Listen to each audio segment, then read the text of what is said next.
Hi guys, welcome to today's episode, and one of my absolute favorite people is Morley Robbins.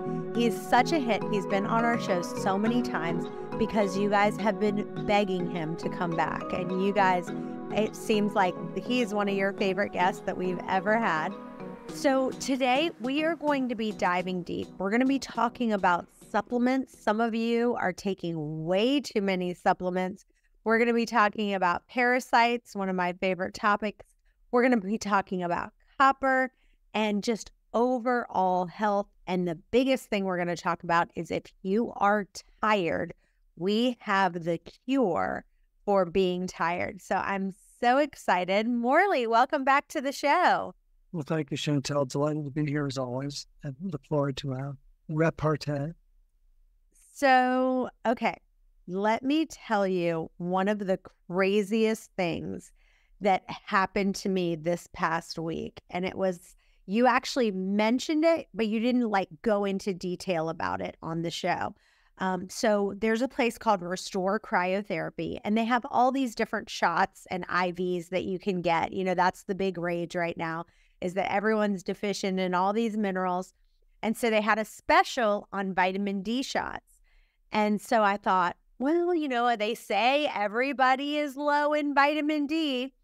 So I took this vitamin D shot. I mean, it was a really big shot of it. And they gave me a lot because, by the way, I think they've said once you take that shot, you're not allowed to get another shot of vitamin D for 60 days. That means God only knows how much vitamin D they gave me in that shot. When I tell you, I felt so horrible after I took that shot. I got my hands started cramping, my foot started cramping, my legs started cramping. I was just an absolute basket case. And all of a sudden, the first person that popped into my mind, because you're the guru of all gurus, I was like, you know what? I think I remember Morley talking about this on one of my past episodes. And so I went back and listened to it, and I was like, I can't believe I didn't remember that. He is adamant on not taking all this vitamin D. We should be getting it from the sunshine. So really talk about that, because that is huge. I'm telling you, I got that vitamin D shot, never felt worse. So tell me why, and why all these people who are like, take vitamin D, but take vitamin D. That's not the answer. Absolutely. Well, first thing, Mark Twain said it best. When you find yourself on the side of the majority, it's time to switch sides. So if everyone's telling you to take vitamin D, run the other way. And that's just a basic rule of thumb. That's what's guided me for 15 years now doing this work. But vitamin D, I first learned about its downside, downside, and it was back in 2010, and I befriended a world-renowned lipid researcher. His name was Fred Kummerow. He was 98 years old when I met him. He invited me to his home for breastfed hamburger, and homegrown tomatoes. It was kind of a life-changing experience. But Dr. Kummerow had done 10 years of research proving that that vitamin D supplements were very hard on our metabolism. He was studying pigs. He was at the University of Illinois. And irrefutable proof that vitamin D is very hard on our body. And he was invited to an international symposium in the early 80s, asked to give a keynote, basically told people you don't supplement with vitamin D. He's given a very hard time because of that message. And I said, well, Dr. Kummerow, what happened as a result of that conference? Now, you got to picture this guy. Even though he's 98, he was bigger than I was. He's very vital. He leans forward. He says, well, Morley, all the others are dead. I'm the only one left standing. And he handed me the research that he had done, a stack of studies. He says, you need to read those. I did. And then I found all sorts of other studies. That the one that really was most chilling for me was by John Ferris, Ferris. He was a professor of medicine at Yale Medical School. I don't know, I think it's a pretty good school. And again, 1962, that's a long time ago, folks. He published an article that vitamin D supplementation causes renal potassium wasting. So the cramping that you're experiencing is this rush of potassium out of your tissue. And nothing good comes from potassium leaving the tissue. The potassium and magnesium hangs out inside the cell. Calcium and sodium hang out outside the cell. When you have a sudden loss of potassium, it's going to really mess up the electrolytes. Iron's going to come in. But it's probably what you were experiencing was both magnesium loss and potassium loss, but personally potassium. And it's usually when you have cramping in your hands, in your feet, or twitching in your eye, it's pretty well known that you've got a magnesium deficiency. If you have cramping in your legs, it's usually a lack of potassium. So if people are experiencing these leg cramps, that's probably what it is. And we recommend adrenal cocktails as part of the glucose protocol. Okay, wait, say that again. So you said what kind of cocktails are you recommending? It's called the adrenal cocktail. And just the classic adrenal cocktail is fresh squeezed orange juice, which has whole food vitamin C. And you put, it's like 4 ounces of fresh squeezed orange juice. Put a quarter teaspoon of sea salt, quarter teaspoon of, cream of tartar or potassium chloride or potassium bicarbonate. Those are all different sources of potassium. And drink it. And we typically recommend that mid-morning and mid-afternoon, because that's when the adrenals are the most tuckered out, around 10 o'clock and 2 to 3 o'clock in the afternoon. So that will nurture and feed the adrenals that need to keep track of what's going on from an electrolyte standpoint. And what really regulates the adrenals is the balance between magnesium and sodium. And when we have a lot of stress in our body, it burns through the sodium, and then we've got weaker adrenal function as a result. So the adrenal cocktails is just an easy way to boost that. Oh my gosh. So let me repeat back what I heard you say. Yes. So renal potassium wasting can be caused by oral vitamin D3. And the reason why this is bad is potassium is one of the main ways. Well, one, I know that potassium is one of the main ways sunlight is kind of polarized into your cell. Mm-hmm. And also you taking all these, people are gobbling down these versions of D3 because everyone's like, everyone's low in D3, everyone's low in D3. So they're gobbling that down. And by them taking that, it's getting rid of their potassium, which the potassium and magnesium levels, it's not just having enough magnesium, it's not just having enough potassium. It's also that the levels of those have to be balanced, because if that's not balanced, and because one of the things that, I've heard people say is that they take magnesium because everyone says, oh, if you've got leg cramps, you need magnesium. And then they take magnesium and then their leg cramps get worse. But what you just said, it's like ding, ding, ding. No, it's that your potassium has to be increased, because that magnesium and potassium has to be balanced. So what you're doing by taking magnesium is you are getting those levels not balanced. Am I right when I say that?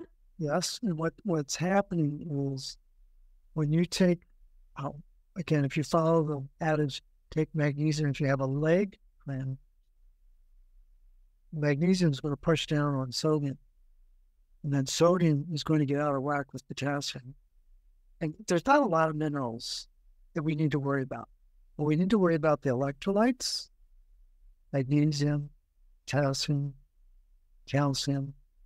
chloride, things like that. But we also need to worry about copper. So it's not like we have to worry about 100 minerals. Maybe it's a half a dozen. But the most important are the electrolytes. But the ones that are easily lost to stress, we've talked about this several times, but the minerals that are lost to stress are typically magnesium and copper.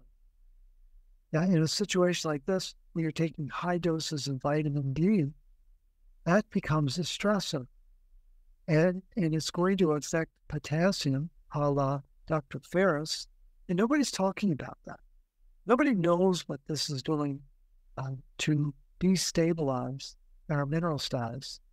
And the other side of it is vitamin D. It was a storage form that you were given.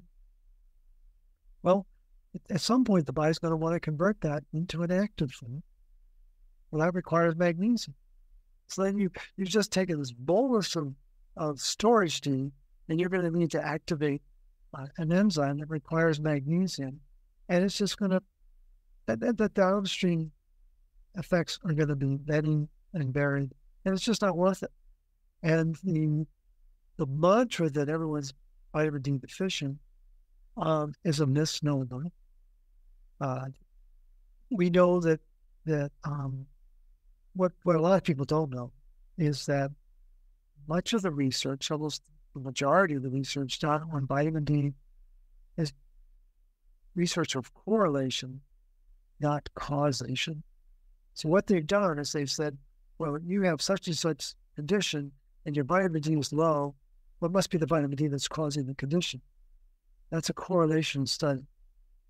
Do flies cause garbage? No. Do firemen cause fires? No. But they're correlating, right?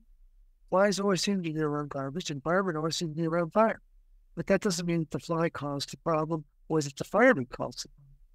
But nor does it mean that vitamin D being low is causing this condition. It turns out that most conditions that people have some level of inflammation. And when there is inflammation, magnesium loss is going to be greater. And when magnesium loss is greater, the ability to make vitamin D is weakened. And so vitamin D will be lower, but it isn't that the vitamin D being lower caused the problem, it's just correlated. And so that's where the real confusion is. And then it was amplifying on steroids during COVID as though taking vitamin D was going to solve the COVID problem. And it didn't. But it was just being positioned as the the savior. And it's very, very convoluted and complicated as you can imagine. So I heard a doctor tell me that he had seen a patient and he was taking so much vitamin D because he kept hearing all this stuff that you should take vitamin D, vitamin D. He took so much vitamin D and he had an excessive amount of calcium in his blood that actually led to kidney damage. Right. So talk about that just a little bit. Well, every hormone has a job and a location to do that job. Vitamin D's principal job is to increase calcium in the blood at the expense of magnesium. And this is principally taking place in the liver and the kidney. And so vitamin D is not a vitamin, it's a hormone. It's a very powerful hormone, one of the most powerful hormones in the body. Vitamin A, its partner, metabolic partner, also has hormone forms. The retinoic acids are all hormones. There's four. And what people don't realize is when they focus on the vitamin D, it's at the expense of vitamin A. And there's no vitamin A uptake in a body that's consuming excess vitamin D. And again, within the root cause protocol, what we're really focusing on, what we're really concentrating on is making more bioavailable copper. Well, to make copper bioavailable, we got to fire up some pumps to put copper into key enzymes.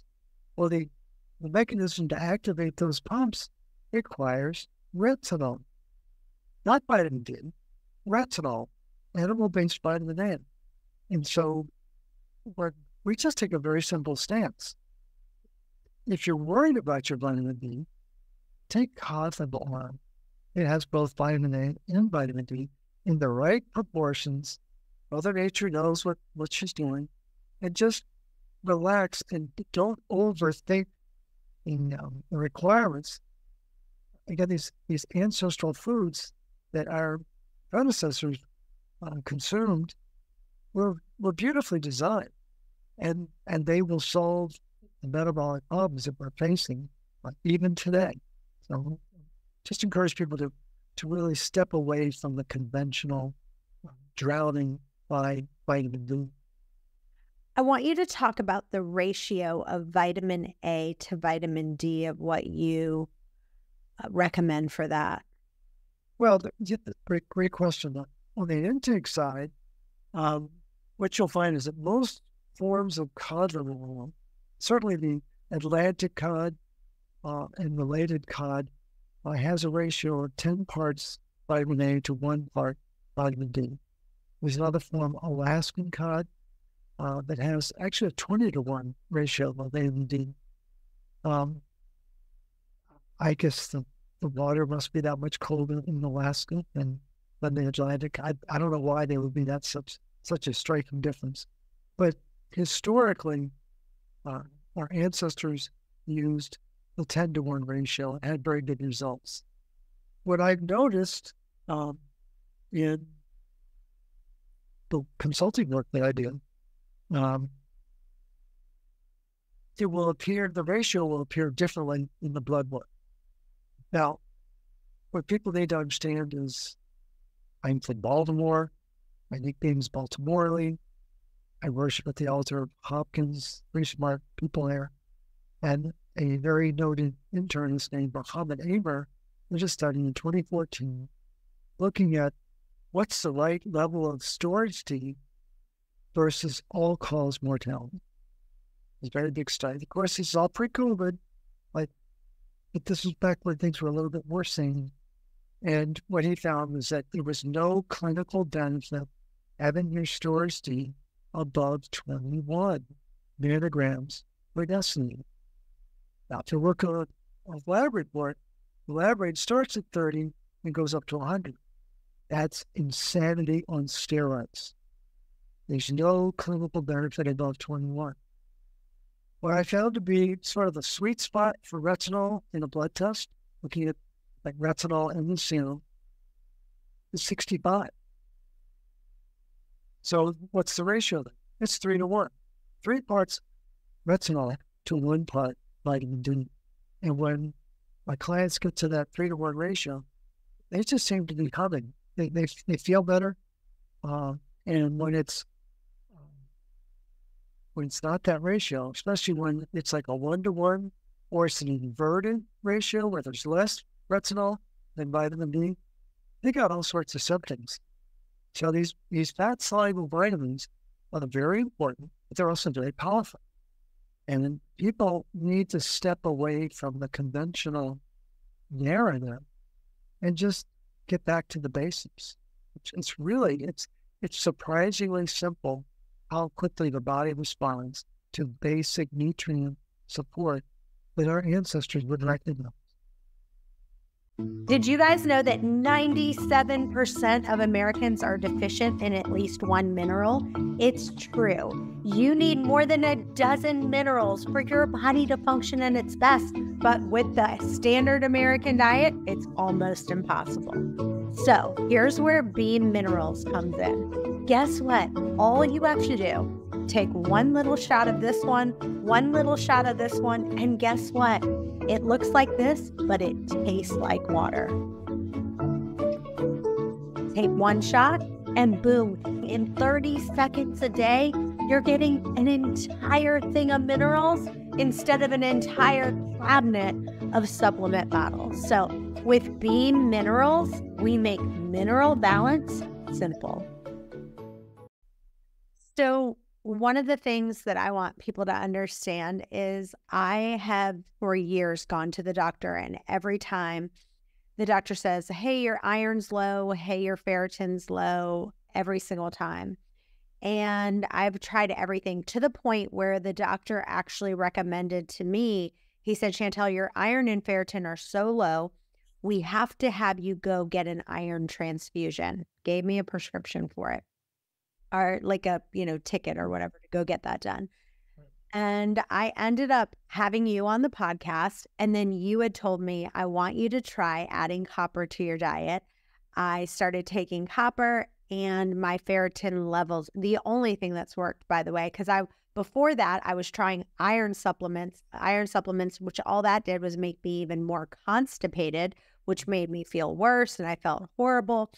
And so it was just awful. But anyway, so you literally, I owe you so much, because you giving me that advice, I started adding copper into my diet. And then finally my ferritin levels have gone up.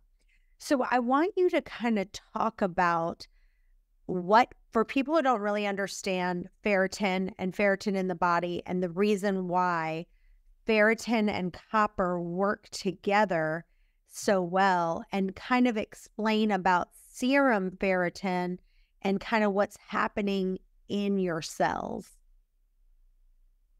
How much time do we have? We'll do a quick, short version. Yeah, make it for people who are just, because a lot of our listeners, like, they are not doctors, talking to people who, like, make it as simple to understand as possible, the way you explained it to me. Sure.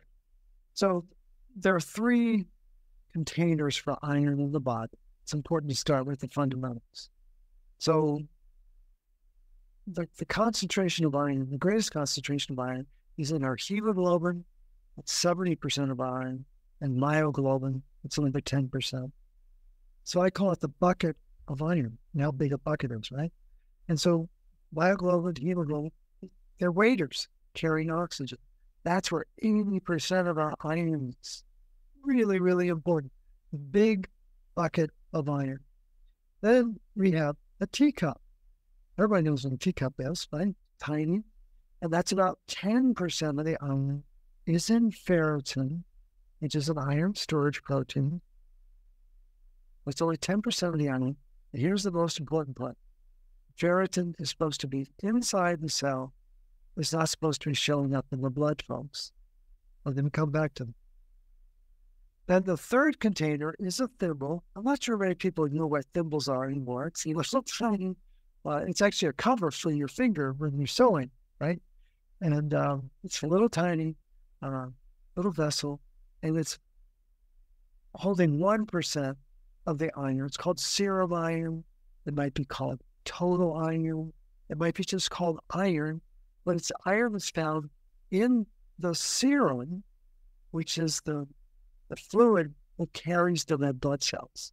So there's actually iron in that fluid in addition to the iron in the red blood cell. And so it's a very tiny percent. So it's really tiny. But you need to know all 3. You need to know hemoglobin, ferritin, and serum iron. And there's an unhealthy emphasis on ferritin now.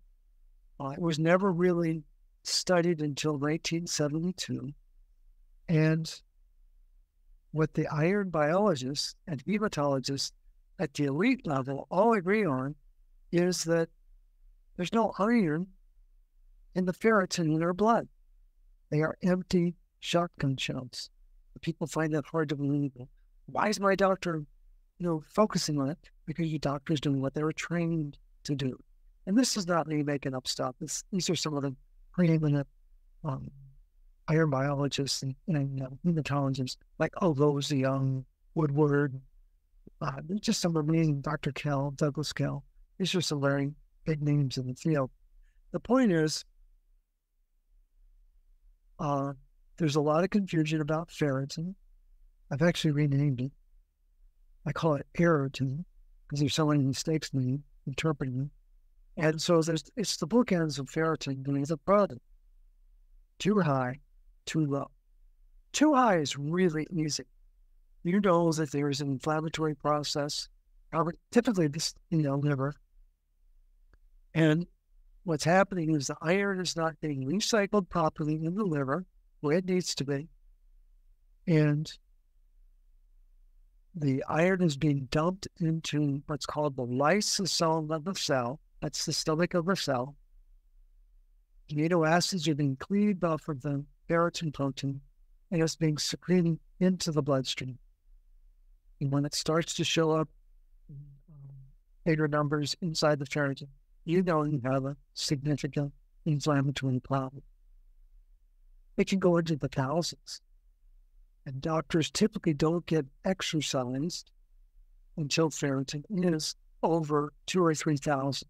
Well, by then, it's almost too late. And the threshold that we use, the RCP, 20 to 30. It's a very tight reference. And where the confusion is when it gets below 20. That's when the wheels come off the bus. And that's when practitioners say, oh, you need an iron supplement, you need an iron infusion, thinking that the iron is going to get into the storage container. When in fact, what happens to iron like that, especially infused iron, iodine, it goes straight into the spleen and the liver and gets stuck there. It doesn't show up in ferritin.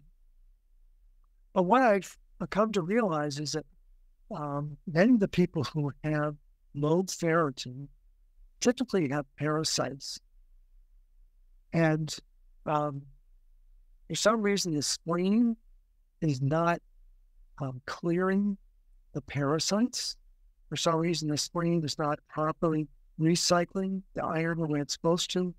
And then what's actually happening is because the parasites are building, there's another chemical, there's another protein that's made in the body. It's actually another hormone. It's called hepcidin. And hepcidin will rise in the face of low ferritin. Hepcidin is rising because there's pathogen. Here's the kicker. Doctors don't measure hepcidin. So that out of sight, out of mind. I don't know about your hepcidin. I know your ferritin's low. I don't know about your hepcidin. If they would do the hepcidin, we'd see that it's high.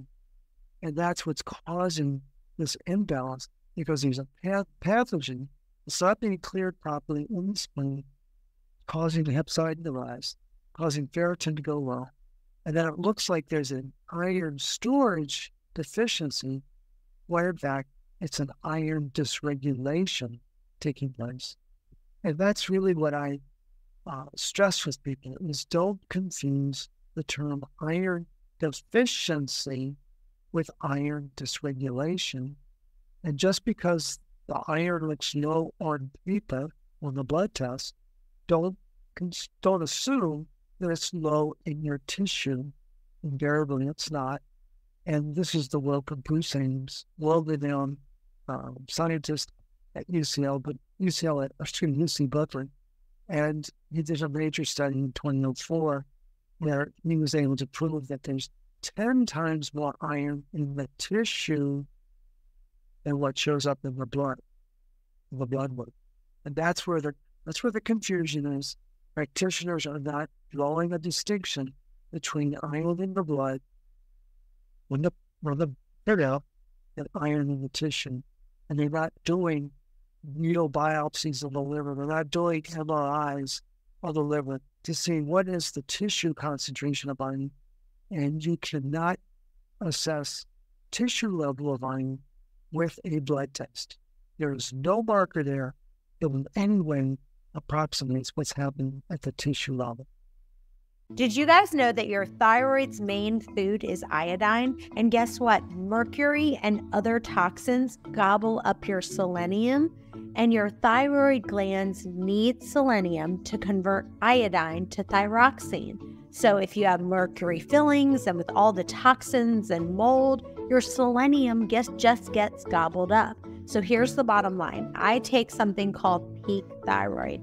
It's got iodine, it's got copper, and it's got selenium. everything you need to get your thyroid back to functioning without medicine. So go to chantelrayway.com/upgraded formulas. Use the coupon code ChantelRay to get a huge discount. So I'm going to answer a listener question. Actually, I'd like you to. Sure. So this is actually from Stephanie Wilkins in San Jose, California. She says, one of my favorite guests that you've ever had on the show is a guy named Morley Robbins, but sometimes he talks a little over my head. I love how you help him simplify. He's just a little too smart for his own good. Sometimes he talks like a scientist, Right. and I can't totally understand him. I would like you to ask him if he ever comes back on the show about parasites. My aunt is a gastrointestinal doctor, and she says if you live in the U.S., you don't have parasites. And she did a stool test on me and told me that I don't have it. I have every symptom of having parasites. And I've heard you say on your podcast that most conventional stool tests that doctors do, 99.999% of the time, they don't find anything. Also, I've heard you say about your iron is low, and my iron is always low, and I'm sure it's because of a parasite. It's eating all my iron. My iron wouldn't just randomly be low. And I'm not going to read the rest of it because it's really long, but you get the gist of what she's saying. So Yeah, I want you to break it down for her. Right, I'll explain it. I'm not trying to lose people. I'm trying to let people know there's moving parts, and I want to make sure that people know that I know what I'm talking. If I don't convey it properly, she's doing exactly what you need to do. Thump me in the nose and say, dumb it down, buddy. So I'm happy to do that. That gastroenterologist is absolutely not telling the truth. She's telling what she was trained. And there's a much simpler explanation. There's a world-renowned there's a world-renowned animal farmer. Her name is Pat Colby, Coleby. She's no longer with us. She died a few years ago. And she wrote a series of books on animal farming, natural goat care, cattle care, sheep care, and horse care. One of the most important books I ever read about human metabolism. And what she talked about in each of those 4 books is that any animal, folks, we're all animals. Sometimes we act that way too, right? But any animal who is copper deficient will have parasites. Any animal with parasites is copper deficient. Now, let me drive home this point. There's a famous study done by one of my all-time favorite researchers. His name is Leslie Clerbag. He's now 90 years old, still publishing, but he wrote a very important article in October of 2022 on the chronic copper deficiency plaguing humanity. And again, the mantra that runs medicine is you're anemic, the copper toxic. That is a lie. It's just the opposite. We have very little copper in our diet because there's very little copper in the soil now. And as a result, because copper is low, iron goes high. Where? In the tissue. Not going to show up in the blood because the blood levels of iron are based on iron recycling. And the iron recycling is run by copper. So where do the parasites hang out? In the spleen, in the liver, in other tissue besides the gut. And I don't know why they won't show up in a stool test. They often don't. But people, if you don't know about liver flukes, that's a very unsettling thing to read about, or read about what can get into the spleen or the gallbladder or other parts of your anatomy. And that's where they're residing. And they feed on iron and they disrupt copper metabolism. And what Pat Colby speaks about is how clearly they respond, or they are annihilated by copper. Copper is the original antimicrobial element on the planet. It was being used by Mother Nature for eons before silver came on the scene, folks. You gotta understand that copper has been niched into the corner because of its amazing properties. But the gastroenterologist is wrong. Parasites do reside all over the planet, not just in certain third world countries. You're probably going to get exposed to more pathogens if you travel outside of the U.S., but don't think that you won't get parasites by residing in the continental West. And it is a copper deficiency dynamic, and people respond beautiful to the protocol to clear these pathogens. It's just a central part of the focus of the RCE. So one of the things in your book you talk about, you say, cure your fatigue, how balancing 3 minerals and 1 protein is the solution that you're looking for. What are those 3 minerals that you're talking about and the 1 protein? Explain that in an easy way. Yeah. We've touched on, or actually we've discussed all 3 of the minerals, but it's copper and iron and magnesium are the 3 minerals. And the protein is the copper protein called ceruloplasmin, which is what gives copper its bioavailability. Now, piecing it all together, when I cut my teeth on this work, I focused on magnesium. My worm was magnesium deficient, so you need more magnesium. And one practitioner pulled me aside and said, "Well, if it was that simple, we would have figured it out." And in my arrogance, my ignorance back then, I said, "Well, you don't understand the way I do." Well, he was right and I was wrong.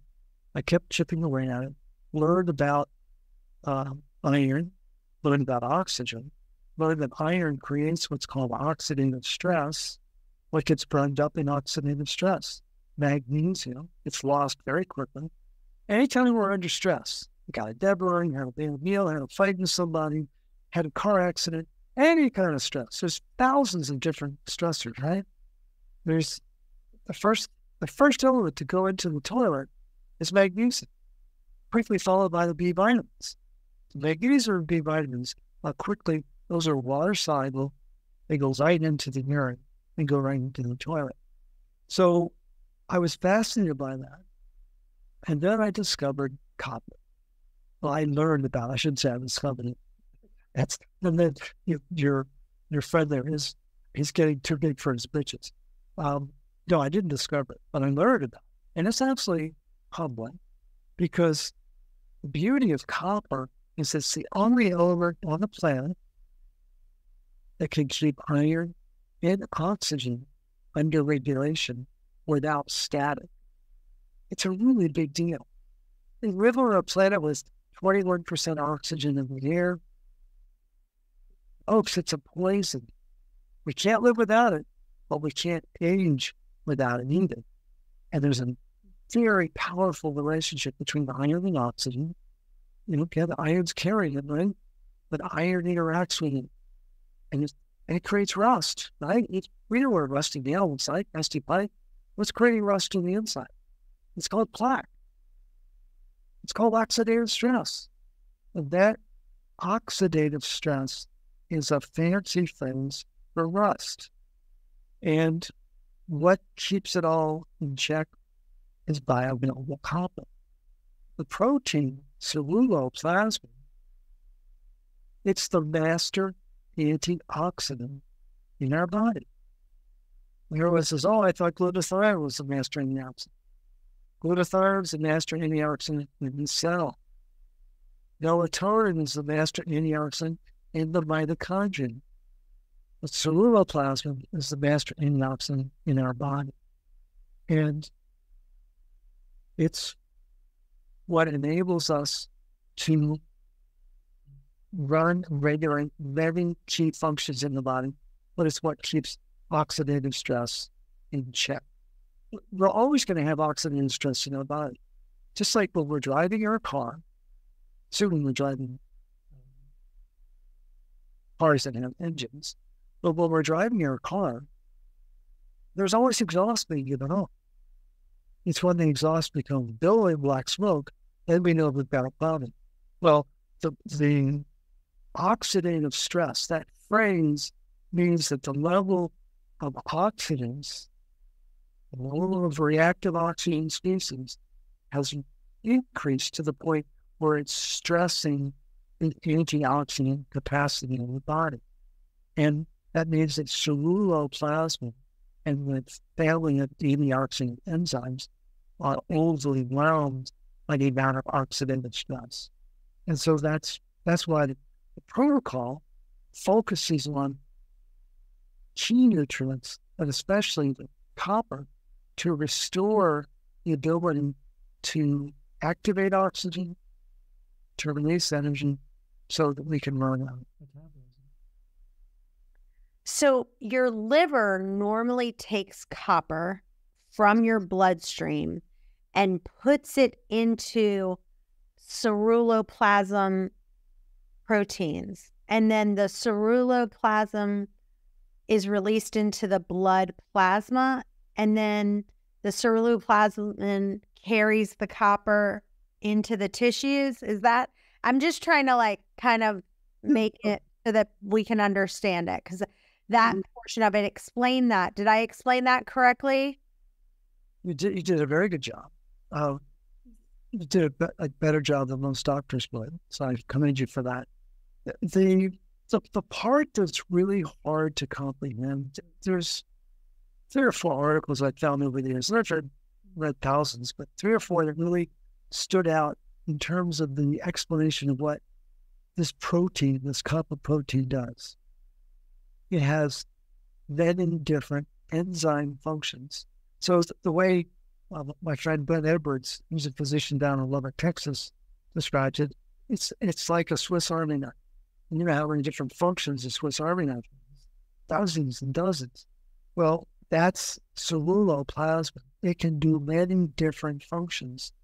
But one of its most important functions is to transport copper around the body to the tissue, especially to the mitochondria.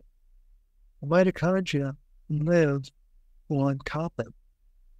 Every mitochondria, there's 40 quadrillion in our body, but every mitochondria has a little blue swimming pool in the center. It's called the matrix. And it's blue for a reason, because it has copper in it. And so mitochondria need to be supported and supplied with copper regularly. And that's one of the most important jobs of ceruloplasmin. What's interesting is that in the mid-70s, Earl Frieden, famous iron biologist at Florida State University, theorized that that's what one of his principal jobs was. And he got smacked for that theory. And what, in more recent era, 2017, Zach Baker, and then in 2021, Paul Colvine said, no, actually, Dr. Frieden was right back in the 70s. That's exactly one of its most important jobs. And it's just not taught anymore. And so it isn't just taking the mineral. You got to be thinking about, is it making the enzymes that it needs to make? And that's really why I try to distinguish myself from other pundits who talk about copper, because I really focus on enzymes, especially, really important. I focus on what those copper enzymes do to neutralize iron and oxygen. Very often, they don't even talk about the iron problem or the oxygen problem. And then the part that I think is especially important for people to understand is that there's some positions about, you got to take more zinc, you got to take more retinol, blah, blah, or don't take retinol, but you got to take more zinc. Well, that flies in the face of the research that I've done.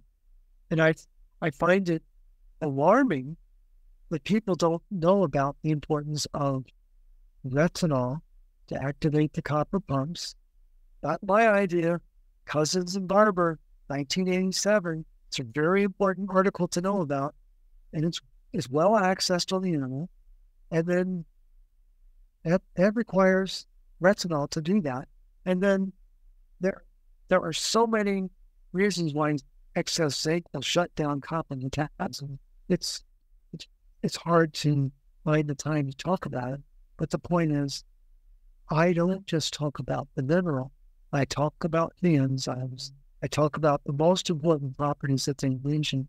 And I talk about within the RCP, why these key nutrients are so important to understand.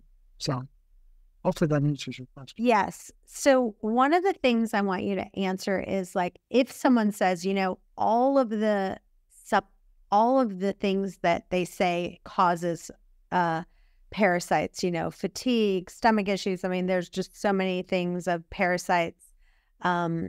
What would you say if you were going to, obviously, we'd want to supplement with copper. That would be number one to get rid of the parasites.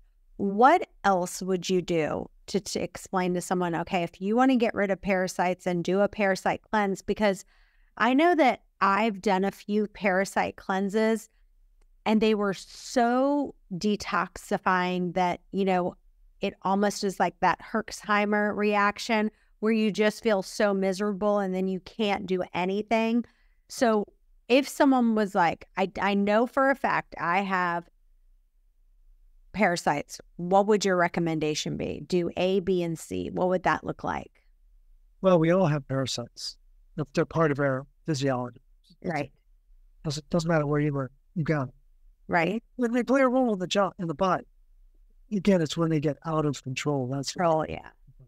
So we are taught to fear pathogens. They're there for a reason. So we have to accept that. So if you've got them, if you suspect you have them, you can confirm that you've got them. We don't recommend detoxes in the root cause protocol. They're too harsh.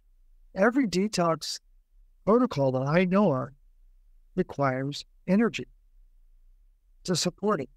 Most people don't have enough energy to get through the day before they get to the detox. And then they're going to add insult to injury with a detox. The fact of the matter is there is a blueprint that runs our body.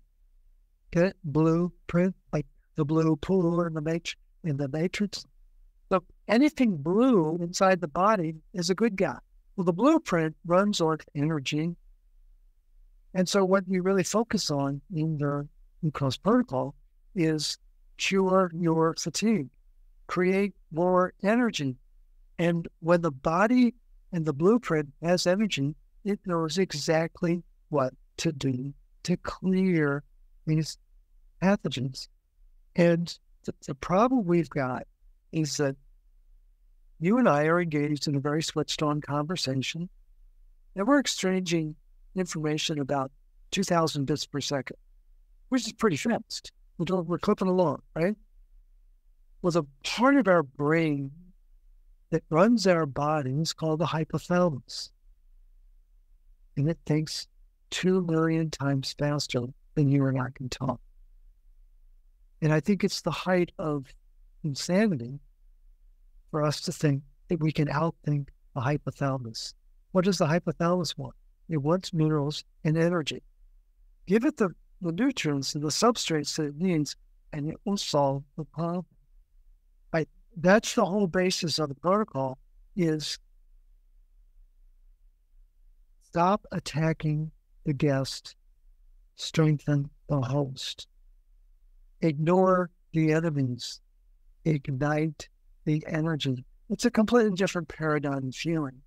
And so if you suspect you have these pathogens, do the root cause protocol. And what you're probably needing to do in addition to that, it's part of the protocol, but people tend to overlook it. You got to do blood donations regularly to lower your iron footprint. And you need to dump your fears. Now, we spell fear differently. Spelled F-E-A-R.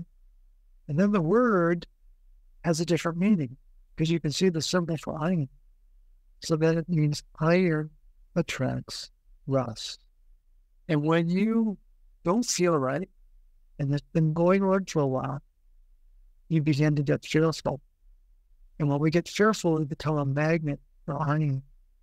And what we've got to do is do emotional release work, EFT, motion code, body code, NET, some proven modality to help me release the fear that you're broken, release the fear that you're being punished, release the fear that something happened that you didn't know about. It's whatever it is, got to release the fear. When clients do that, there's an immediate uptick in their response. And it's central to recovery is to release those hidden fears that are hanging out in your psyche. You may not be aware of it, but I guarantee you it's a central part of why you don't feel well. All right. Well, one of the things that I want you to talk about is, what supplements you should stop taking immediately. Like one of the things that I think is that what happens is, you listen to all these different podcasts, and I know I'm guilty of this as well. And someone's like, well, you need this and you need this supplement, or you look at this, and then people just start taking so many supplements. It's overloading the liver and it's not good. So I want you to talk about some of the ones. Obviously, we talked about vitamin D. Stop taking that immediately. What else do they need to stop taking that's making them worse? Right. The most entertaining consult I did was a client who came in with 2 shopping bags full of supplements. Just took them up. Everybody just took them up. You take these every day? She said, yes. So we overwhelm our system. We're all guilty of it. And the whole basis of the RCP is to simplify. Get it down to the very essence of what's needed. Again, the cornerstone of our approach is to create energy and to clear exhaust. It's really what we're trying to do. And we're worshiping at the altar of making more cerulo plasma. So what we are doing is, what do we need to do to ensure that? And what do we need to stop doing to prevent it from being made? You got to stop taking iron supplements. You got to stop taking ascorbic acid. You got to stop taking... Okay, wait. Let's talk about that one. Let's talk about ascorbic acid. I want you to explain to people what that is in a simple term and why that is so important that they stop taking it. Well, Mother Nature made vitamin C a long time ago. I don't know when she did it, but it was a really important thing. But real vitamin C, whole food vitamin C, has an engine, has 4 wheels, has a steering wheel, and there's a cover. Well, that's pretty much what the vitamin C molecule is all about. The engine in vitamin C is an enzyme called tyrosinase. Tyrosinase is probably one of the most important enzymes on planet Earth. It's prevalently found not just in citrus, it's found in mushrooms. Oh, mushrooms. Yeah, mushroom tyrosinase is incredibly important. And guess where mushrooms hang out? They hang out in mold. Oh, so you mean maybe Mother Nature might have a solution to the mold problem we've got? Yeah, it's called tyrosinase. But tyrosinase is the enzyme, and it's very, very important for our physiology. Ascorbic acid is that cover of the car, but there's no moving parts. Ascorbic acid is just the cover of the car. And it was first, I just learned this the other day, it was first synthesized in Germany at Papa-LaRoche Labs in 1934. And what's interesting is that in 1937, they gave Albert Sven Gorgi a Nobel Prize for discovering ascorbic acid. He had nothing to do with what they did at Roche.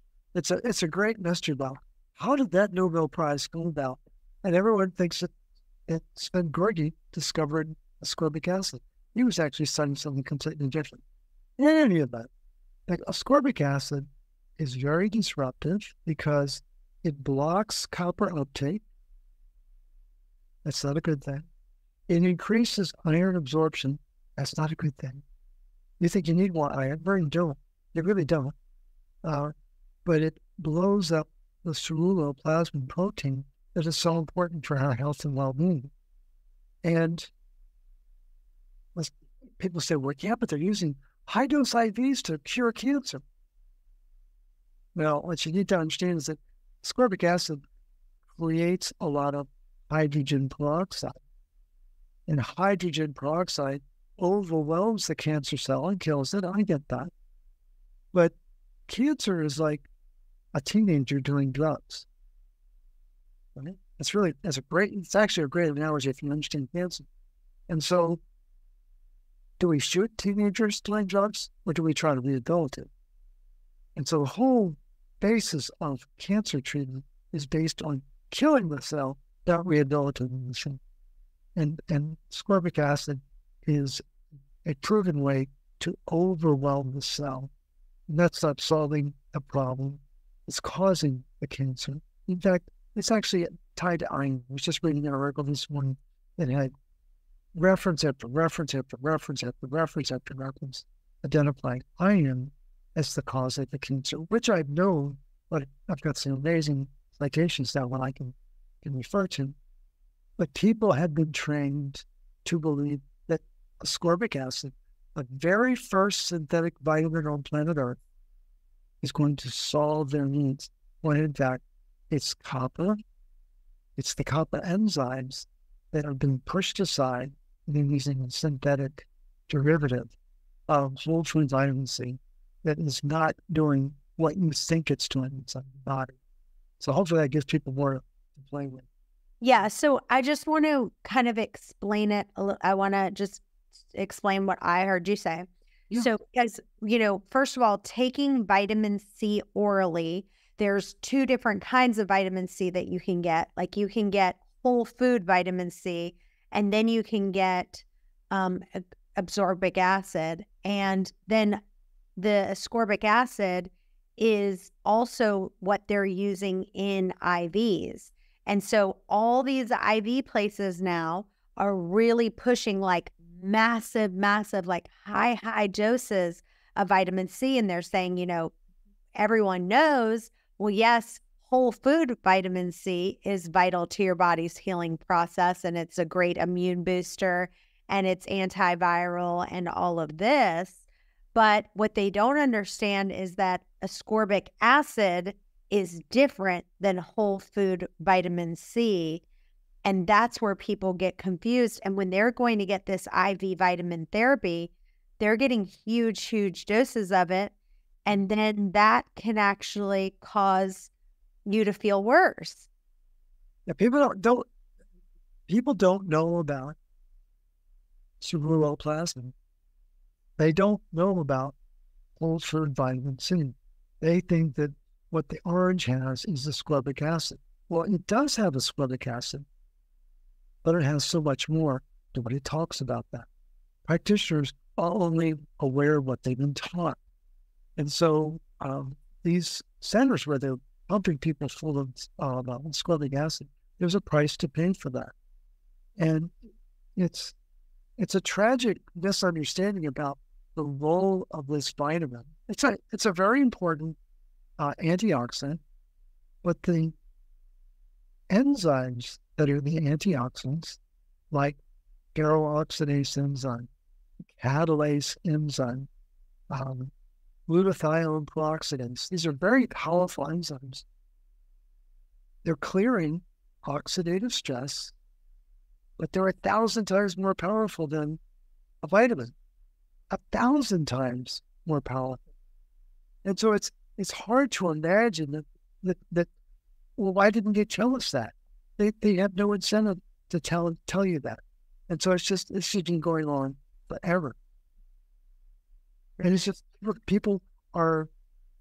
they misunderstand. They've been misled and misfed for over a century.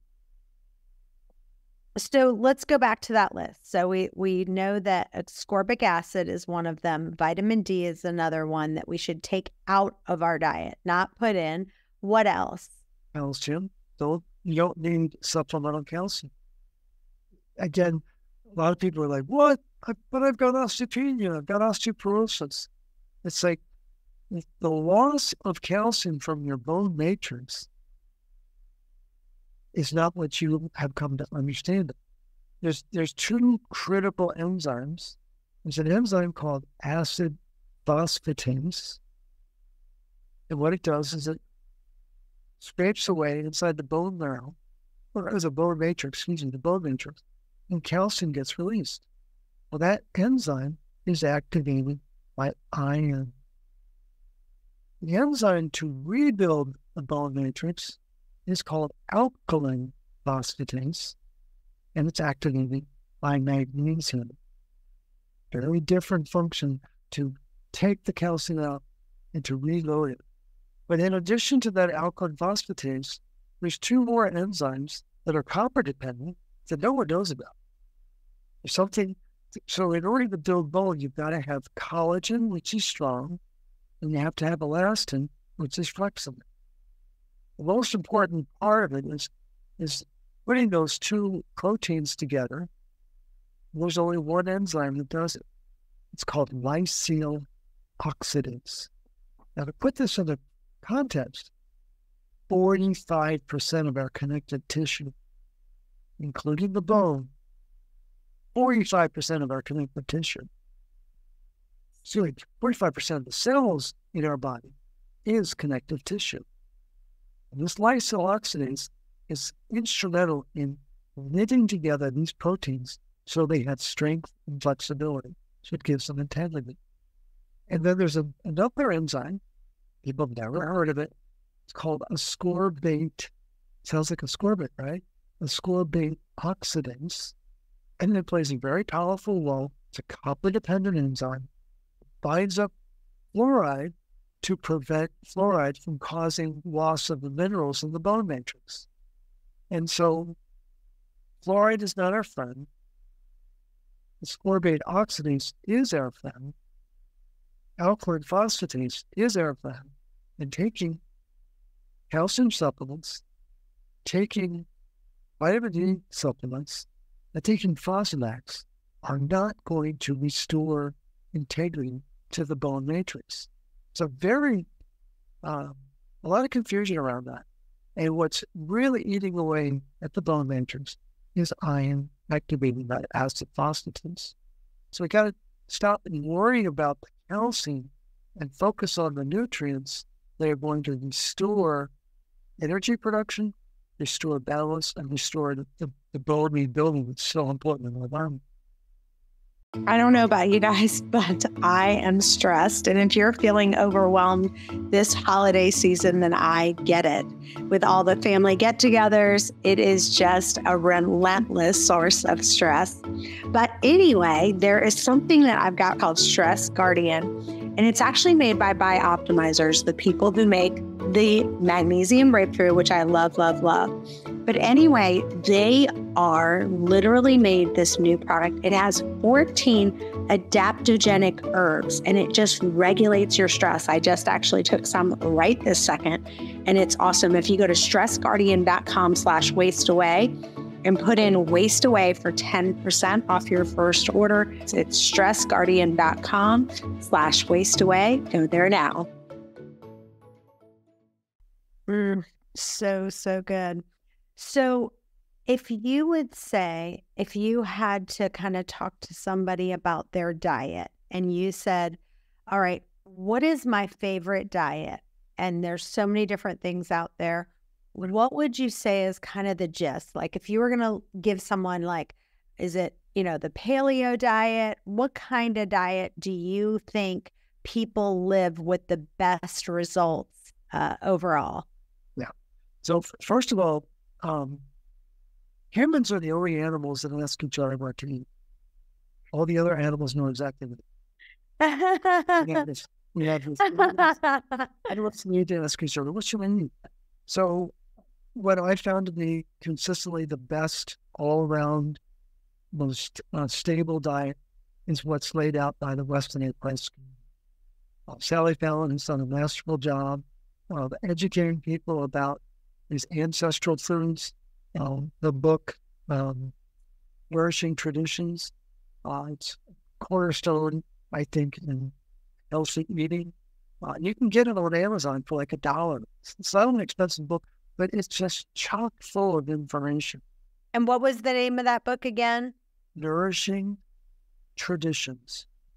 And it's all based on the ancestral diet. It's based on the research of Weston A. Price, who was a famous dentist out of Cleveland, Ohio, at the turn of the last century. And a very tragic accident took place.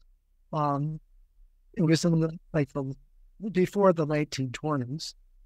He did a root canal on I think his son was like 9 or 10 years old. And his son died following that root canal. And it was obviously a shock to Dr. Price and his wife. But they set out to do a decade of research around the world to identify indigenous communities, to find perfect tea, and then find out what they ate to produce perfect tea. And Dr. Price was a meticulous scientist, and it's documented in his book. That's just legendary that people need to know about the ancestral diet. And it's just its fundamentals. But it's all based on making sure that there's minerals in the soil, the tremendous importance of retinol in that diet. And what Dr. Price's going-in proposition was, he had two expectations. He said people with the healthiest teeth would be vegetarian, and they would be eating a low-fat diet. And he was wrong on both counts. He was very quick to point that out. And what he discovered is that upwards of 65% of the calories that people were eating in these 14 different communities was fat. And every community, all of these communities, have animal protein from ants in Maasai tribes to whale blood in Inuit Indians up in Alaska. And people don't realize how critical these nutrient-dense foods are to our health and well-being. But it's all laid out in his book, and also the Weston A. Price chapters are all over the world. And I think people can lock in on the genius of that approach with that community. So I want to just repeat a couple things that I feel like you've taught me, and the things that you have to stop taking right away. Stop taking iron supplements, stop taking vitamin D3, stop taking calcium, stop taking zinc, stop taking any of the drugstore once a day, multivitamins. Okay. And then we've talked about stop taking the ascorbic acid, obviously getting rid of high fructose corn syrup and all of that, using industrialized omega-6 oils like soybean oil, canola oil, cottonseed oil, and then get rid of anything that has fluoride, like stop using fluoride toothpaste, stop having tap water that has fluoride. So those are kind of the ones that stand out to me that are the biggest ones. Any that I missed that you've kind of gone over? No. And what we found is that people who do that, they start to feel better just by doing that before they even get to this, starts and begin to start incorporating the elements of phase 1 or phase 2 or phase 3. I think you still need to follow through, but it's very, very important for people to complete those stops and make sure they're not aggravating their metabolism with those supplements that people think are the cornerstone of good nutrition. They're not. And again, the reference point for saying don't do these is because they were disrupting the synthesis of ceruloplasmin.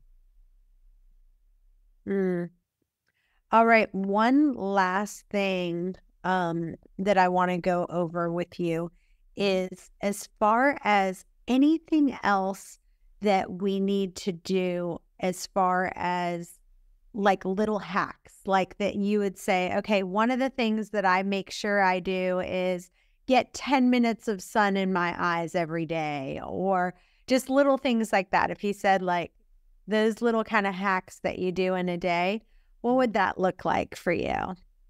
In addition to getting more sunlight, that's always a good thing. Movement, you don't get enough movement in there again. Express more gratitude for what you have. A question that I encourage my clients to ask themselves: how much better can it get? It flips the whole narrative, because when we don't feel right, when things don't seem to be going our way, you go into the woe is me paradigm. But when you flip it and say, oh, well, how much better can it get? That's a very powerful way to reset your thought process. Then the other is, I encourage people to realize that whatever is confronting you, whatever is challenging you, it's not being done to you, it's being done for you. It's a stepping stone for your growth and development. And I know how disorienting it can be to not feel well, to be fatigued, what have you. And it's no fun. And I grew up in a very sickly family. I experienced it. By the grace of God, I lived a pretty healthy life. Don't take any medications at all. I'm 71. I take supplements, but I don't take meds. And all the people that I know my age, most of them are taking meds. And so, gotta avoid that. But the key is recognizing that these setbacks that you're experiencing are there to teach you lessons, and embrace that. I think the one last thing that I encourage clients to do regularly: do an internet diet. Stay off the internet for like 30 days. Just get it out of your life. You can't imagine what that will do. And so it's hard to even fathom doing it for a day. Oh, I got to do this. And again, most of the information that you're looking at first of all, the information that you access on a Google search is 3% of what's on the internet. Then 7% you don't even have access to. So it's like we gain a very refined amount of information. But it's just the information you're accessing typically it's not being done by people who understand biolevel content. So you're getting a skewed, biased perspective, and that's not healthy. And so what we've tried to do with the root cause protocol is give people a much broader understanding of how the body works. So I would just encourage people to think about these concepts of simplifying your life, being grateful for what you have, ask how much better can it get, kind of step away from the internet for a little while, and then wherever possible, try to get more confident in your diet. It's a really important component that is easily overlooked. And I think the challenge we face now is that it's not easily found in the food system. And I think what we're really faced with is having to get it in a supplementary form. And the reason why I say that is I'm reading a study from 2021 from France. What people need to know is that in 1987, when glyphosate was being introduced as a farming cornerstone, you got to use glyphosate, you got to use Roundup to get rid of your weeds. Well, people in Europe said no, but people in France said, hell no, we're never going to use glyphosate. So they've been opposed to glyphosate from the beginning. Well, the study was the data was really collected in like 2017, 40 years later, and it took a while to massage the data. But the bottom line is that this study is highlighting the fact that 99% of French citizens 99% are pink glyphosate in your number. Now, you think, well, is that a problem? It's a problem because glyphosate chelates copper. It chelates many minerals, but it chelates copper 1,000,000,000 times faster than it chelates magnesium or calcium. It chelates copper 1,000 times faster than it chelates zinc or iron. Now, we can't relate to 1,000,000,000 times faster. We can't even relate to 1,000 times faster. We can live 1,000 times faster. And so glyphosate is pulling these minerals out of our soil, but the crosshairs are clearly on copper. Why? Because it's what gives us sovereignty. It's our connection back to source. Copper has a magnetic attraction to sunlight. So when Chantel's saying, spend more time in the sun, you're doing your copper a favor when you do that. And so these are aspects of copper that people don't know about. And it is so central to life on a planet with oxygen, and yet it's not taught in doctor school. So it's important to realize that there is a mechanism in our body that needs to be provided with our diet, but now I think it needs to be supplemented, especially to support our diet, to enable us to keep the iron and the oxygen at bay, but to make more energy and clear the exhaust. That's really what it comes down to. And it's the word that I love to use that Yogi Berra coined many, many years ago. He was famous for his words, but one of his words was simplexity. That's the complexity of the word cost protocol, is to optimize your copper so that you can really regulate and manage your environment so you get optimal energy. That's really what it's about. And as your listener pointing out, yes, I can get lost in the verbiage and in the pathways, but it's not to confuse people. It's to let people know that there are layers and layers of layers of information. And I do my level best, but it really helps me to have conversations with Chantel and people like Chantel, because even with my best of intentions, I can blather on about this pathway or that pathway. And it's not trying to overwhelm you. It's just trying to let you know that at the end of the day, there's just a few minerals we need to worry about. And we need to really focus on that protein.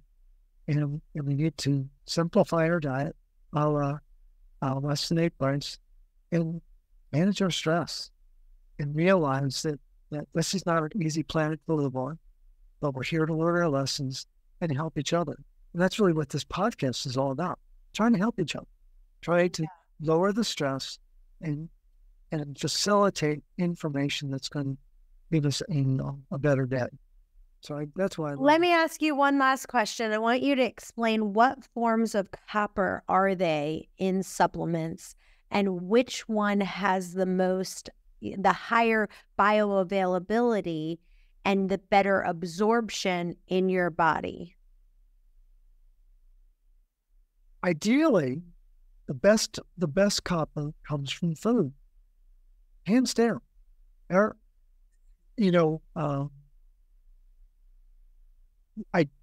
grew up in Baltimore. It was Cleveland Dairy was the dairy that made the sour milk, and their jingle. I can still remember the jingle. I remember learning it when I was like 3 or 4 years old. Milk and butter and eggs and cheese, fresh from the farm to you. If you don't want a cow, call Cloverland now, Northfield 92222. I mean, oh my God, 65 years later, I'm still thinking about that jingle. But what I found, Chantel, was in 1925, a very important researcher, James McHarn, discovered that the foods that copper was most attracted to in that regular diet were milk, butter, eggs, and cottage cheese. Cottage cheese. But that was back in the 1920s. That was a century ago. And then they would have those every day. Think about the average. Okay, but I have to tell you something. This is a thing. So, like, you know how most people crave brownies or whatever. The one thing I always tell my husband is what I crave all the time is like a slice of Ezekiel bread with cottage cheese. Like, my body is like, if you said to me, what are you craving right now? Almost every day is like a slice of Ezekiel toast with cottage cheese. And so I must be really low on copper and I need that. But keep going. No. You have an instinctual response to those foods because historically they would have had the nutrients you were looking for. Back in the 1930s, our ancestors got 4 to 6 milligrams of copper a day. By the 60s, it had dropped to 2 to 5 milligrams a day. Now the RDA, the modern RDA, is 9/10 of 1 milligram of copper. It is absolutely an insult to our intelligence and our integrity as a human being. We need way more copper. The food does not have it, but the milk, butter, eggs, and cheese of yesterday and the beef liver that our ancestors ate. I remember being raised on beef liver. Used to have at least once a week. And I was like, oh my God, I can't believe we're having liver again. But my mom grew up in the country and she knew how important it was. Well, people love their barbecue now, right? Love my barbecue. You know what barbecue stands for? It's a French term. Nose, barb, cue, tail. Nose to tail eating. You're eating all of the nutrients of the animal. But you're eating the whole animal. That's what barbecue really means. And that's all lost to barbecue sauce now. I want my ribs with a really good sauce. People don't know what they're eating. And so, to answer your question, what's the best source?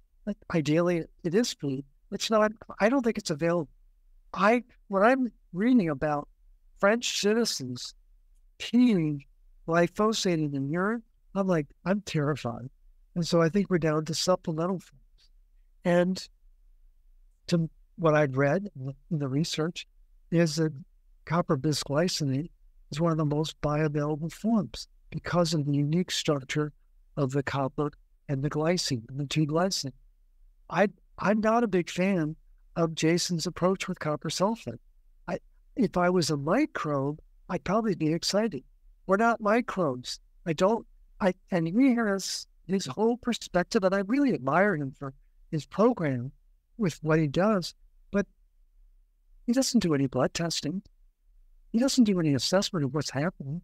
He just bases it, flood your body with these nutrients and go about your business. Well, I don't think that that's telling the same story. And I think people need to have feedback and say, am I getting the benefit of what I'm doing? There's copper chlorides. I don't think that's a particularly good one. The one that's really the raging popular form is GHK copper. That's a copper peptide that Lauren Pickard discovered in the early 1970s. He just passed away a couple of months ago. I don't know whether people know about him, but this legendary figure who focused on copper and the importance of copper for skin health.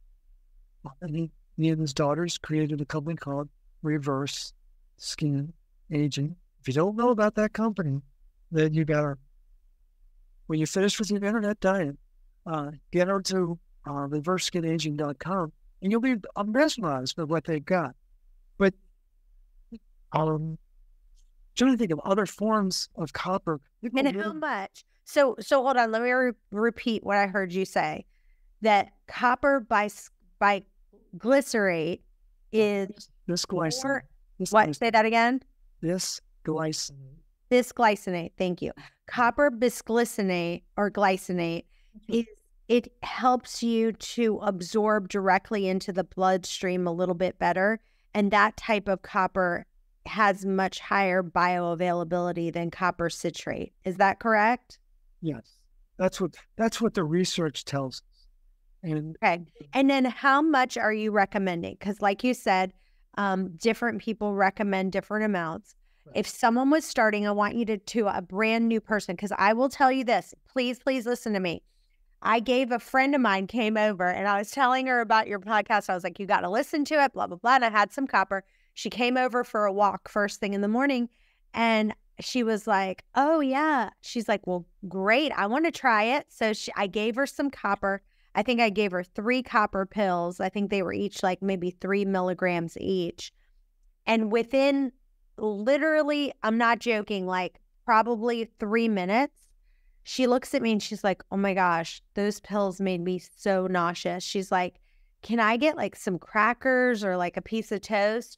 And then I gave her, a piece of toast quickly and like some crackers right away. And she was fine in a couple minutes. But she took that on an empty stomach and I had no idea. But I mean, it was almost instantly where she took those vitamins on an empty stomach and she immediately was like, oh my gosh, I feel so nauseous. So talk about kind of weaning yourself up Right. on where you should start and how you should go up. Yeah. So the Recuperate that we developed back in 2022 has desiccated beef liver, spirulina, and turmeric in it. So it's got food already in the capsule. It's a 2 milligram dose of copper. And what we tell folks is start with one, always with a meal. Copper, what your friend experienced was, it wasn't just that it was copper without food.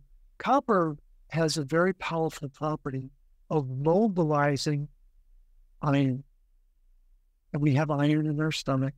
We have iron in our intestines. We have iron in our brain, all over our body. And when we have a bolus of iron, if you gave her 9 milligrams of iron, that was a lot of iron to suddenly throw into her system. And it mobilized things that hadn't been mobilized for a while. But we start with 1 capsule, 2 milligrams, with a meal, work your way up to 2 capsules, so you get 4 milligrams of copper.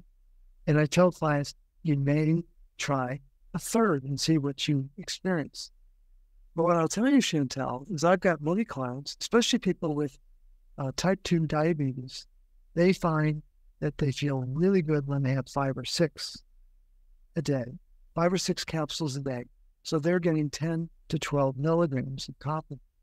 And what they tell me is that they feel like they have more control over their blood sugar than they've ever had in their adult life.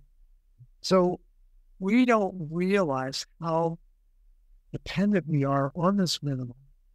And it needs to be in a bioavailable form. We encourage people, we really strongly recommend do it with a meal. We're going to have far better results. You're not going to have that upset stomach. And the most important thing is start low, go slow, and see how you respond. And you're both the lab rat and the scientist, and start to experiment and see what you experience. And just be curious.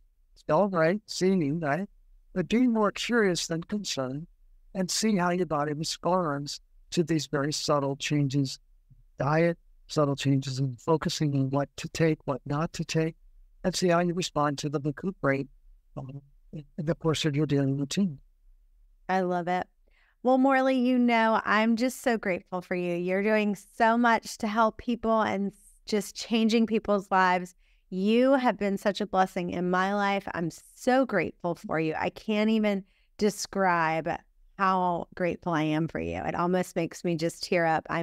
I really just like deep down from the bottom of my heart, I just want to say thank you. I'm very grateful for all that you do. So thank you. And I want you to tell listeners where they can find you and where they can follow you. Yeah. They're interested in my book. It's called Curing Your Fatigue. Get on your favorite online purveyor. It's not going to be in the bookstores. Website, rcp123.org. There's a ton of information there. There's over 200 podcasts there. But there's also, you can access what's called the Root Cause Protocol Handbook. It's recently been updated, about 80 pages of just great information about what's the basis, what's the logic, what are the steps to take. There's social media, Facebook, Instagram, I think those are the two principal platforms. And then people invariably have questions for me. I look forward to that. My email is my first and last name, Morley Robbins @gmail.com. And for those brazen few who always want to have a conversation, give me a call at 847-922-8061. And Chantel, the best part of my day is when people call me and they answer the phone and then they go hypoxic. I wasn't expecting you to answer. I said, I don't know. So I'm happy to get those calls because sometimes people just need some immediate feedback. And I always look forward to the exchange that takes place. Guys, I just want to interrupt for just a second, and I want you to hear Paul Saladino talk about why liver is so important. And if you don't like liver, we have another option for you. Your ancestors were eating liver. And the reason that this sort of wisdom has been passed down is because liver is very nutritious. It's basically nature's multivitamin. If you look at the nutrients in meat, they're great. You've got zinc, you got B6, you got B12, you got some K2. But if you look at liver, it really complements what's in muscle meat. And there are many unique nutrients found in organs, specifically liver as a powerhouse of these, that are difficult to obtain outside of liver. Like meat and organs are like peanut butter and jelly. They just go together. They're supposed to be eaten together. The easiest way to eat liver is just to do it raw. If you don't want to eat liver raw, you can cook it. But the reason that I like to do it raw is because there are unique nutrients in liver that are probably somewhat degraded when you cook the liver. This really is like the most nutrient-rich supplements that you can find, and they are amazing. I have tried them. I absolutely love them. So just go to heartandsoil.co, use the coupon code Chantel Ray, and save you some money there.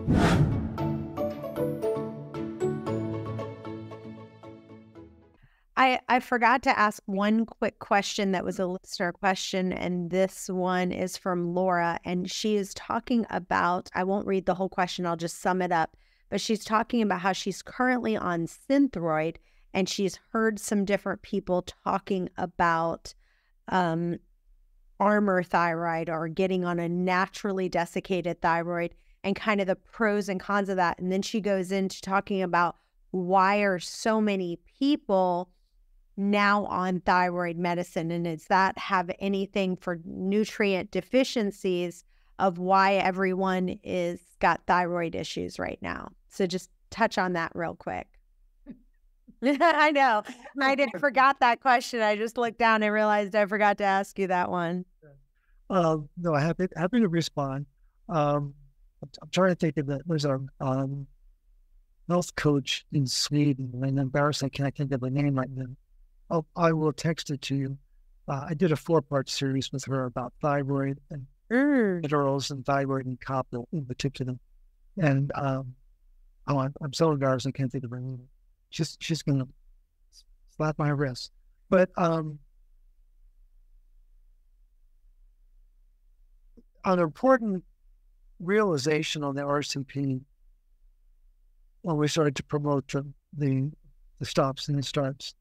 I don't know when it really began, or who the first person was who noted it, but people discovered they didn't need as much thyroid med. Then they discovered they didn't need thyroid meds at all. And we never, ever intended to start this program and this protocol with the intention of changing people's routine. It was just, we wanted people to feel better. And what happened was they felt better. They didn't need chemical support. People may have heard the name Broda Barnes. He's a famous, world-renowned physician who had thousands of clients, but only 4 that actually died. But I think 3 of the 4 died when he was on vacation. So it's just, the guy had an impeccable track record, 10 years on the thyroid. Well, our thyroid is different today than it was back in the 60s when he was at his peak. But more recently, Jens Maytag was a world-renowned endocrinologist in Germany. So in Europe, they have endocrinologists. Here in North America, we have endocrinologists. They're very different. And their training is different. And what Dr. Maytag was talking about in 2012 was a relationship between the thyroid and copper. And what he found was a relationship between T4 and serum copper and T3 and the ferroxidase enzyme function of selenium plasma. That's a lot of big words, I realize, but what he was measuring was this relationship. And the part that people need to understand, which will disrupt your understanding, is that the way you've been taught is that this bow tie, gland runs your body. That's not true. That's absolutely not true. It responds to the body, but it does not run the body. And you've been taught that the T3 hormone, the active form, is what sparks the mitochondria, gets them going. Right? It wakes them up, gets them running. That's not true. What T3 is, it's an oxygen sensor. And what it's sniffing is oxygen being properly burned in the mitochondria? Is the oxygen being turned into water? How much oxidative stress is taking place in the mitochondria? And where is it hanging out? At complex 4, which is where the most important function of the mitochondria is. And what are all hormones? They are signaling peptides, every last one of them. And signaling peptide, like T3, when it senses that the oxygen is not burning right, it sends a signal back to the liver to do what? We need more of that ceruloplasmin to supply more copper to the mitochondria so we can burn the energy, burn the oxygen more cleanly to make more energy. All of the mechanics, the dynamics of the thyroid have been turned upside down and backwards. The thyroid does not run the body. What the thyroid really relies on is retinol, which is vitamin A. Vitamin A, and it gets broken down. Needs to be broken down, like we conjugate verbs in a foreign language. We need to break down. We need to conjugate the retinol into its component parts. One of the most important component parts of retinol are nuclear receptors one of them is called RXR, retinoid X receptor. And what does RXR do? It hooks up with the thyroid receptor, TR, and those two working together, they must be together in order to synthesize new T4 in the nucleus. That's how it works, folks. And if there's no retinol, there's no T4. So are you suggesting that people need to start taking vitamin A? Absolutely. How much vitamin A would you suggest that they need to take? Well, anyone who's hypothyroid is vitamin A deficient. What runs the American diet? A low-fat diet. I sit in Starbucks and I listen to people order skinny lattes all day long. They're terrified. They're terrified of high fat. Terrified. So how much vitamin A would you suggest? 3,000 units. This has been awesome, Morley. We've gone way over on time. I appreciate it so much. We're going to have you back. I know you've been on so many times, but you are our #1 favorite guest. We love you so much. Tell everyone again, if you want to go to, I'll just repeat it. It's either therootcauseprotocol.com, rcp123.org. Go there and we will have you back if you're willing for another episode. Absolutely. As you can well understand, I love questions. Yes. Because it gives me a chance to really lay it out. And again, it's been a while since you've done a blood test on that. We can even do that. You can do another. Yes. I'm going to do another one and we're going to look at it. That will be super fun. And if you have a question that you want answered, go to questions@chantelrayway.com. We appreciate you being on today and we'll see you next time. Bye, everyone.